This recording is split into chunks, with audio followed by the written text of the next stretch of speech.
Good morning students. आज हम करेंगे एप्लीकेशन ऑफ मैट्रिसेस एंड डेटर्मिनेंट्स। जो यूज़ है मैट्रिक्स और डेटर्मिनेंट्स का वो किस लिए आता है, basically to solve the system of linear equation. अब अगर हम सिर्फ सिस्टम ऑफ लीनियर इक्वेशन की बात करें तो ये आपके लिए कोई नई बात नहीं है, ठीक है। 3 की बजाय हमने 2 वेरिएबल में तो 10th क्लास तक ही रीड कर लिया था, ठीक है। तो वहाँ पर भी सिस्टम ऑफ लीनियर इक्वेशन को हमने सॉल्व किया था। वहाँ हमने क्या सीखा था कि जो भी इक्वेशंस दे रखे होते हैं उनका या तो सॉल्यूशन होगा, हैज़ अ सॉल्यूशन, या फिर सॉल्यूशन नहीं होगा, नो सॉल्यूशन। अगर सॉल्यूशन होगा तो यूनिक होगा या फिर इनफाइनाइट मैनी सॉल्यूशन होगा, ठीक है। अगर जो गिवन सिस्टम दे रखा है इक्वेशंस का, अगर उनका सॉल्यूशन एग्जिस्ट कर रहा है तो जो सिस्टम ऑफ इक्वेशन होगा वो कैसा होगा, कंसिस्टेंट इक्वेशन सिस्टम होगा। Otherwise inconsistent system of equations होगा। इनकंसिस्टेंट में तो सॉल्यूशन एग्जिस्ट ही नहीं कर रहा, तो यहीं तक हमारा सम खत्म हो जाता है, ठीक है। नेक्स्ट हम बात करते हैं कंसिस्टेंट की।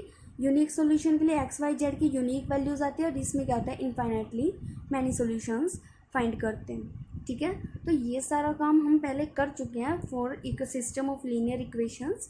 यही वैल्यूज़ हमें फाइंड करनी है, लेकिन अब हम क्या करेंगे, with the help of matrix and determinant हम जो है कोई भी सिस्टम दे रखा है उसका सॉल्यूशन फाइंड करेंगे और ये बताएंगे कि जो सिस्टम ऑफ कंसिस्टेंट है या फिर नहीं है, ठीक है। तो हम इक्वेशंस लेते हैं। हमारे पास इक्वेशन दी हुई है a1x plus b1y plus c1z equal d1, a2x plus b2y plus c2z plus d2, a3x plus b3y plus c3z plus d3। इस तरह से हो गया ना। ये 2x plus 4y plus 5z is equal to 9। जो ये कोफिशियंट है एक्स वाई और जेड के, ए बी और सी है। ए बी सी जो है वो किसको डिनोट कर रहे हैं, कोफिशियंट्स को डिनोट कर रहे हैं। ए जो ए आई कोफिशियंट है एक्स के कोफिशियंट को डिनोट कर रहे हैं, जो बी है वो वाई के लिए और सी जो है वो जेड के कोफिशियंट के लिए। एक्स वाई जेड जो है वो हमारे अननोन वेरिएबल्स है। जो इक्वल में d1 d2 d3 है वो ये हमारे कांस्टेंट नंबर्स हैं, ठीक है। तो इक्वेशन को हम मैट्रिक्स के फॉर्म में लिखते हैं। जितने भी कोफिशियंट है उनको हमने मैट्रिक्स फॉर्म में लिखा और जो मैट्रिक्स बनी, ये कौन सी मैट्रिक्स बन गई हमारी, कोफिशियंट मैट्रिक्स, ठीक है। कोफिशियंट मैट्रिक्स क्यों बोल रहे हैं, क्योंकि इसमें सभी कोफिशियंट हमने लिख लिए। एक हमने कॉलम मैट्रिक्स बनाई है, कॉलम मैट्रिक्स बनाई किसकी, अननोन्स की, मैट्रिक्स ऑफ अननोन्स। और एक कॉलम मैट्रिक्स हम लेंगे मैट्रिक्स ऑफ कॉन्स्टेंट्स की। और जो गिवन इन तीनों मैट्रिक्स को गिवन जो सिस्टम है कोई मैट्रिक्स की फॉर्म में हम इस तरह से लिख सकते हैं, ए एक्स इक्वल बी, ठीक है। ए एक्स की मल्टीप्लाई इक्वल बी मैट्रिक्स के इक्वल आएगा। आप सॉल्व करेंगे तो वैल्यू क्या होगी, दोनों आपस में इक्वल आ जाएगी, मतलब कि उसी सिस्टम को हम ए एक्स इक्वल बी फॉर्म में लिख सकते हैं, ठीक है। अभी तक तो हमने क्या किया था, जो भी इक्वेशंस थे उनको मैट्रिक्स की फॉर्म में लिखा, लेकिन हमारा काम क्या है, इनको इक्वेशन को सॉल्व करना। सॉल्व द इक्वेशन का मतलब कभी भी यही होता है कि जितने भी वेरिएबल्स हैं उनकी वैल्यू हमें क्या करनी है, फाइंड करनी है। तो जो वेरिएबल्स है वो कौन सी मैट्रिक्स दे रही है, एक्स मैट्रिक्स है। तो हमें क्या करना होगा, बोथ साइड ए इनवर्स से प्री मल्टीप्लाई हम करवाते हैं। तो बोथ साइड्स हमने प्री मल्टीप्लाई करवाया, A inverse A X equal A inverse B. A inverse into A क्या होगा, आइडेंटिटी मैट्रिक्स होगा। Identity matrix into X matrix किसके इक्वल होगा, X matrix equal A inverse B. देखो ए तो हमारे पास होगा इक्वेशन, जिनको सोल्व करने उनके कोफिशिएंट तो होंगे ना, तो ए से हम क्या फाइंड कर लेंगे, ए इनवर्स फाइंड कर लेंगे, ठीक है। एंड जो सामने कांस्टेंट टर्म्स होएगी उससे बी मैट्रिक्स फाइंड करेंगे, दोनों की मल्टीप्लाई इक्वेट करेंगे, आपको किसकी वैल्यू मिल जाएगी, एक्स मैट्रिक्स की वैल्यू, यानी कि वेरिएबल्स की वैल्यू हम फाइंड कर सकते हैं। तो सॉल्यूशन ऑफ इक्वेशन हमने देखा कि हम किस तरह से बना सकते हैं, x equal A inverse B, ठीक है। अब बी तो गिवन है, एक्स गिवन है, बात करते हैं ए इनवर्स की। ज़रूरी नहीं है कि ए इनवर्स हर बार क्या करेगा, एग्जिस्ट करेगा, ठीक है। तो वो ए इनवर्स किस पर डिपेंड करेगा कि मैट्रिक्स जो वो सिंगुलर है या फिर नॉन सिंगुलर, यानी कि आइदर ए डेटर्मिनेंट ज़ीरो होगा और A determinant not equal to zero होगा, यानी कि सिंगुलर या फिर नॉन सिंगुलर मैट्रिक्स होगी अगर A determinant not equal to zero है। अगर नॉन सिंगुलर मैट्रिक्स जो होती है उसका जो इन्वर्स होता है वो यूनिक एग्जिस्ट करेगा, ठीक है।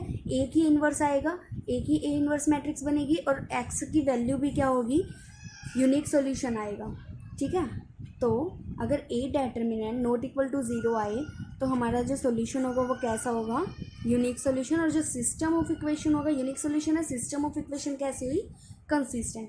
क्वेश्चन इस तरह से आ सकता है कि बताओ जो सिस्टम ऑफ इक्वेशन है वो कंसिस्टेंट है या फिर नहीं है। तो इसी से आप बताएंगे कि ए डेटर्मिनेंट की वैल्यू फाइंड करेंगे, ठीक है। उसके बाद में अगर सोल्व करने को बोलता है तो हमें वैल्यूज आगे जाके सोल्व करनी पड़ेगी। ए इनवर्स फाइंड करेंगे, वैल्यूज़ को हम पुट करेंगे।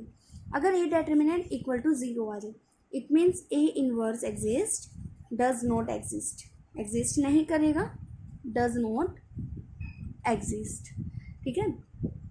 तो इसके लिए जब A determinant no equal to zero आ जाए तो हमें क्या करना होगा, किसकी वैल्यू निकालनी होगी आपको, उसके लिए adjoint of A into B की वैल्यू हमें फाइंड करनी होगी।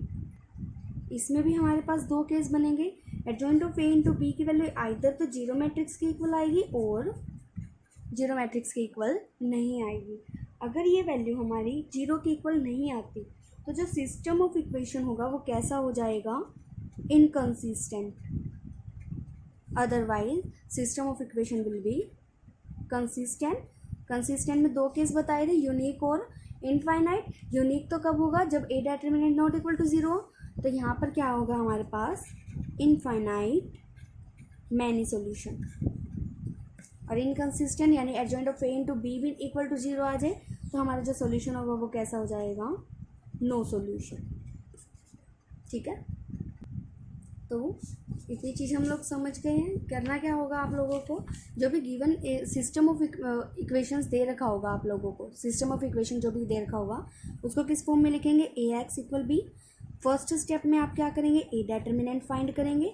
अगर वो नॉट इक्वल टू ज़ीरो आ जाए तो यूनिक सोल्यूशन होगा, यानी कि कंसिस्टेंट, ठीक है। अगर A determinant equal to zero आ जाए फिर आपको क्या करना होगा, स्टेप नंबर 2 में adjoint of A into B की वैल्यू। अगर ये भी इक्वल टू ज़ीरो आ जाए तो हमारा क्या होगा, इनफाइनाइट मैनी सॉल्यूशन हो गया। अगर ये नॉट इक्वल टू ज़ीरो आ जाए वैल्यू तो नो सॉल्यूशन होगा, ठीक है। बाकी आपको वैल्यू ध्यान में क्या रखना है, फर्स्ट स्टेप ये करना है आपको, second step A determinant find करना, थर्ड स्टेप अगर इक्वल जीरो आ जाए तो adjoint of A into B की वैल्यू आप लोगों को फाइंड करनी है। बाकी इसके ऊपर बेस्ड एग्जांपल्स हम कल करेंगे।